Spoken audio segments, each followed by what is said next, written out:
Rat trap की meaning होती है चूहेदानी। ये स्टोरी द रैट ट्रैप एक रैट ट्रैप सेलर की है, यानी कि जो चूहेदानी बेचता है उसकी ये स्टोरी है। वो बहुत ही ज़्यादा पुअर है, इसलिए वह अर्निंग के लिए छोटी मोटी चोरियां करता है तथा भीख भी मांगता है। इस पूरी दुनिया में उसका कोई नहीं है और वह इधर उधर भटकता रहता है।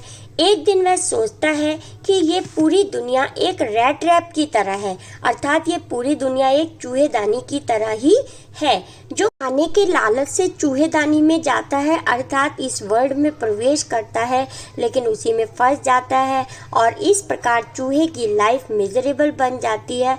और वो सोचता है कि हम भी चूहे की तरह ही हैं, अर्थात हम भी खाने की चीज़ों और अच्छी लाइफ जीने के लिए रैट ट्रैप रूपी दुनिया के जाल में फंस जाते हैं।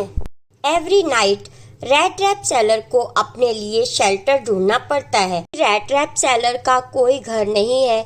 एक बार रात को यह बूढ़े फार्मर का दरवाजा नॉक करता है शेल्टर प्राप्त करने के लिए और फाइनली उसे बूढ़े फार्मर के यहाँ शेल्टर मिल जाता है। बात करते करते रात में बूढ़ा फार्मर उसे बताता है कि पहले तो मैं एक फार्मर था, लेकिन आजकल मेरे पास एक काऊ है जिसका दूध मैं एक डेयरी पर बेचता हूँ। पिछले महीने मुझे 30 स्वीडन करेंसी बताते हुए बताता है कि मुझे 30 स्वीडन करेंसी प्राप्त हुई और रात को ही रैट ट्रैप ने ये करेंसी उसकी चुरा ली। सोचा कि अगर मैं अब हाईवे से जाऊंगा तो पुलिस पकड़ लेगी। वह एक डेंस फॉरेस्ट के रास्ते से जाता है और एक जंगल में पूरी तरह से फंस जाता है। तो उसे वही अपना थॉट याद आता है कि मैंने भी एक चूहे की तरह पैसे का लालच किया और इस डेंस जंगल रूपी रैट ट्रैप में मैं फंस गया। अब मैं निकल भी नहीं पा रहा हूँ। अब रैट ट्रैप सेलर बहुत ज़्यादा थक जाता है और जंगल में ही ज़मीन पर लेट जाता है। तो सडनली उसे एक हथौड़े से कुछ पीटने की आवाज़ सुनाई देती है।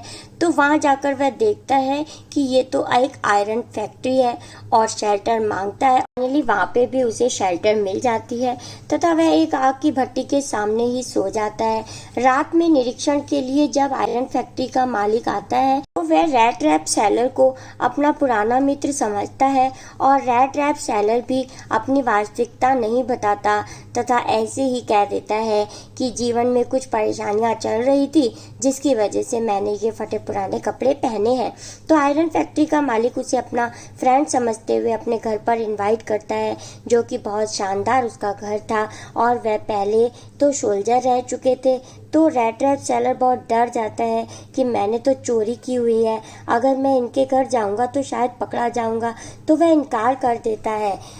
तो जो आयरन फैक्ट्री का मालिक होता है वह घर जाकर अपनी पुत्री से कहता है कि तुम रैट ट्रैप सेलर अर्थात मेरे फ्रेंड को घर ले आओ क्योंकि तुमने कन्वेंस करने की अच्छी पावर है। नेक्स्ट डे डॉटर जाती है और रैट ट्रैप सेलर को रिक्वेस्ट करके अपने घर बुला लाती है और उनका सर्वेंट रैट ट्रैप सेलर की बियर्ड बनाता है, हेयर कट करवाता है तथा नहला धुलाकर जब रैट ट्रैप सेलर टेबल पर ब्रेकफास्ट के लिए आते हैं तो आयरन फैक्ट्री के जो मालिक होते हैं वो उन्हें पहचान लेते हैं कि ये तो मेरा फ्रेंड नहीं है।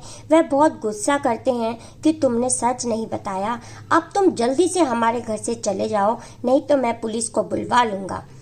तो उनकी डॉटर रिक्वेस्ट करती है कि हमने तो सोचा था कि हम इनके साथ क्रिसमस सेलिब्रेट करेंगे क्योंकि हम तो दोनों अकेले ही घर पर हैं, लेकिन अब अगर आप इन्हें निकाल देंगे तो अच्छा ना होगा।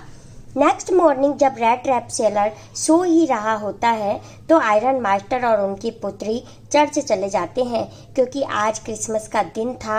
वहां जाकर उन्हें पता चलता है कि एक ओल्ड फार्मर के घर चोरी हुई है।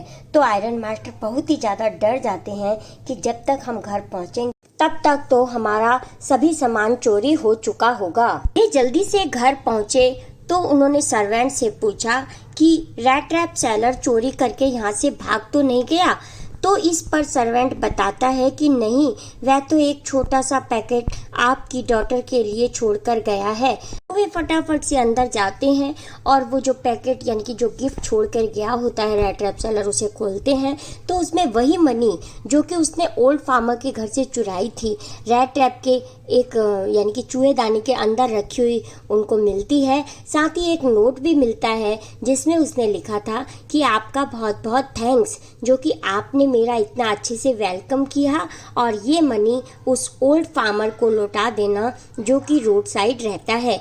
तो इस स्टोरी से हमें सीख मिलती है कि एक बुरा इंसान भी अगर हम उसके साथ अच्छे से ट्रीट करते हैं, उसका वेलकम करते हैं, तो वह भी अच्छा बन सकता है। इसी के साथ स्टूडेंट ये वीडियो लेक्चर यहीं कंप्लीट करते हैं। I hope this video lecture is very helpful to you. If yes, please like this video, share this video and also comment on this video. Subscribe my channel for more videos. Thank you so much for watching. मिलते हैं next video lecture में, तब तक के लिए bye.